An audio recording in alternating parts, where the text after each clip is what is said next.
Your mom will be fine, trust me. The car stopped opening the car door.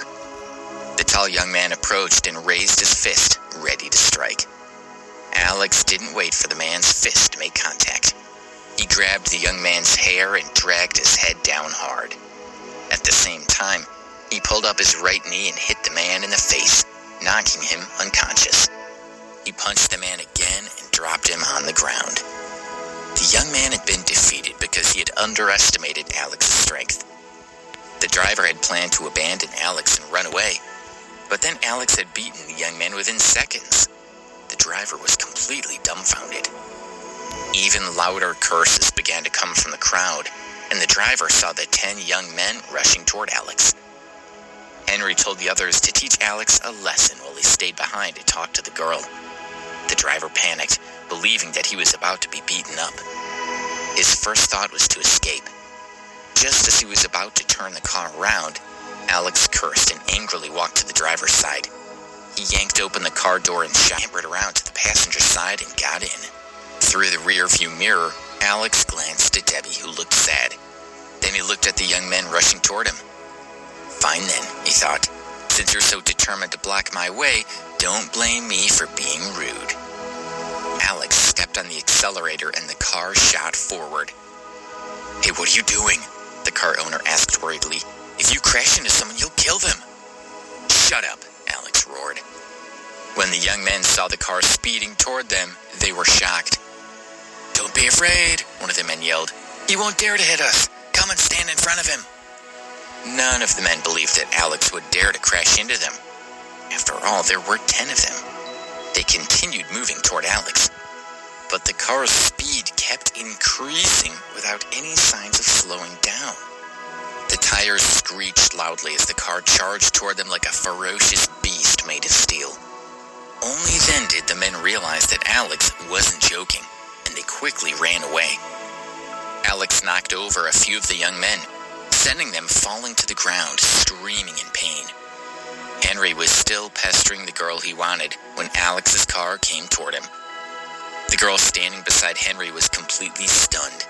When she saw the car, she covered her ears, closed her eyes, and screamed. Frightened, Henry fled, but he couldn't avoid being hit by the car. He rolled a few times and landed next to the sidewalk.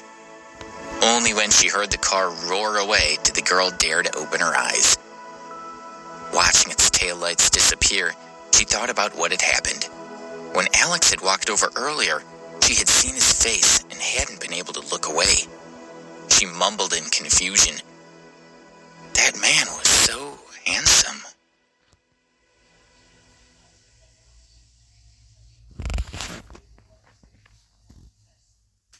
Episode 78. Trust me, she'll be fine. Alex was driving through the streets at 100 miles per hour. He overtook one car, then another, then yet another. Some of the other drivers on the road were scared, while some were confused by what was going on. Most of them pointed at his taillights and cursed at him. He didn't care about his life. Alex ignored the red light at an intersection, and a man riding an electric bike had to swerve to avoid him. The man was sent sprawling, and by the time he got up, Alex was already some distance away. They arrived at the General Hospital within 20 minutes. How many red lights did you run? The car owner asked, his expression pained. I'm going to lose my license. During the mad dash to the hospital, the car owner's heart had been in his mouth, and he had regretted letting Alex drive his car. No amount of money was worth risking death. Alex didn't care about the car owner. He got out of the car and opened the back door to help Debbie out. Don't worry, nothing will happen to you, Alex assured the man. He had been driving the man's car, so Alex wouldn't let him get into any trouble. With that, he helped Debbie into the hospital. When they arrived at the ICU, Sam was waiting outside the ward. Mr. Ambrose, Miss Stonehill, you made it, Sam said. What's going on? Alex asked with a frown. Debbie had let go of him and dashed to the door of the ICU, worriedly looking in through the window. A few doctors in white coats surrounded Carla, who was lying in bed. From time to time, they checked the numbers on the machines. while a few nurses helped to make Carla comfortable. The CEO of the General Hospital walked over, and when he saw Debbie looking in, he called out, "Close the blinds." Sam had arranged for Carla to be seen immediately, and he had called in the most capable doctor to treat her. "The patient is this girl's mother," Sam said, frowning. Seeing Sam's expression, the CEO grew nervous. Sam thought highly of this girl. "I'm sorry," he hurriedly apologized to Debbie. "I didn't mean to offend you." Debbie barely heard a single word of what he was saying. The only thing she cared about was her mother.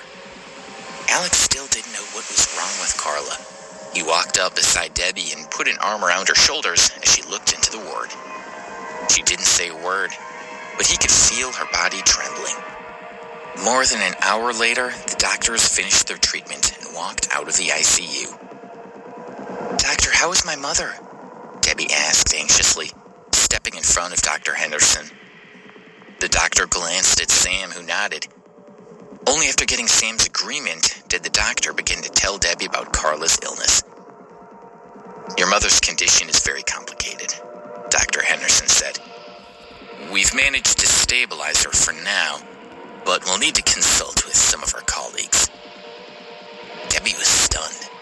Her legs became weak, and she would have fallen to the ground if Alex hadn't been holding her up. "Don't be afraid," Alex comforted her. "The doctor said that your mom is stable. Trust me, she'll be fine." "I want to see her," Debbie said. She didn't want to listen anymore. She didn't feel at all reassured and just wanted to rush into the ICU. "Miss, please calm down," the doctor said, holding out a hand to stop her. "Your mother is very weak right now, and she needs rest. Besides, she's not conscious at the moment, so even if you go in, she can't speak to you." "Listen to the doctor," Alex advised, frowning. "If you go in, it might make your mom's condition worse." Seeing Debbie like this, his heart ached. "The nurse is taking good care of her. Don't worry, your mom will be fine." His gentle persuasion worked, and Debbie stopped insisting on seeing Carla, but she refused to move away from the window. He looked at Sam and said, "Find all the best doctors in New York. If they can't help Debbie's mom, their careers are over." "I'll do it now," Sam said in fear, never having seen Alex in such a mood before. He left to make the arrangements. The CEO and the doctor were both shocked. This guy who looked like an ordinary student had shouted at Sam Woodsworth. And even more shocking was the fact that Sam obeyed him. Debbie stood by the window and watched quietly for over 3 hours. Sam told them that there was a doctor at another nearby hospital who was rushing over right now, and the hospital doctors were urgently discussing Carla's condition. "You should rest," Alex said, leading Debbie to a chair in the corridor. They sat down and Debbie leaned forward with her elbows on her knees, resting her forehead in her hands. "It'll be fine, believe me," Alex reassured her as he patted her back, but he was starting to feel as uncertain as she did. "What's going on?" someone yelled from inside the room. A moment later, a nurse rushed out. Debbie jumped in fright. She ran to the door of the ICU and looked inside. The nurse seemed flustered and unsure of what to do, and Carla was already awake. "Mom!" Debbie was extremely anxious. She pushed at the door, wanting to rush in. The nurse hurried over and opened the door. Debbie was about to run in, but the nurse stopped her. "Miss, please calm down. Only doctors can come in here," the nurse said anxiously. "You have to stay out there. There's nothing you can do to help. Right now, your mother's condition is very serious. We've already sent for a doctor, so please be patient." "Debbie, calm down," Alex said, holding her back. "You won't be able to do anything in there. We just have to wait for the doctor." "Let me go. I want to see my mother," Debbie said, trying her best to get away from him.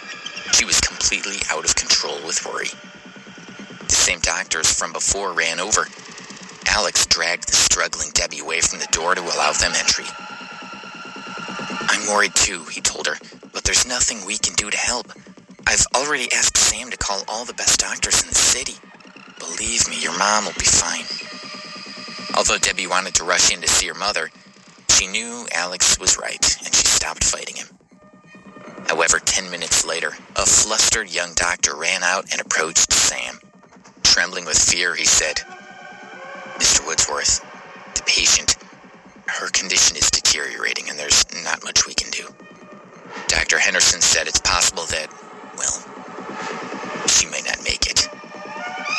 "What?" Sam asked.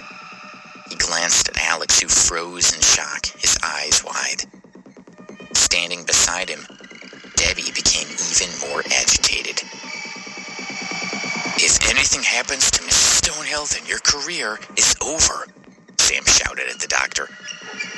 "But Dr. Henderson said that the patient is already critical," the doctor whispered fearfully. Alex noticed the doctor's tone and realized what was happening. He stopped restraining Debbie and rushed to the door of the ICU with her. "What are you doing? You can't go in there," the young doctor objected. Sam slapped his face. "Open the door for Mr. Ambrose." "Yes, of course," the doctor said, hurrying to open the door.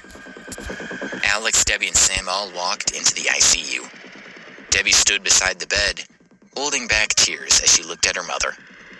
Carla's face, her body. Doctors were gathered around the bed. "How's Mrs. Stonehill?" Sam asked Dr. Henderson. Seeing Sam's serious expression, the group of doctors grew nervous. "We had stabilized the patient's condition earlier, but now there's been a sudden change.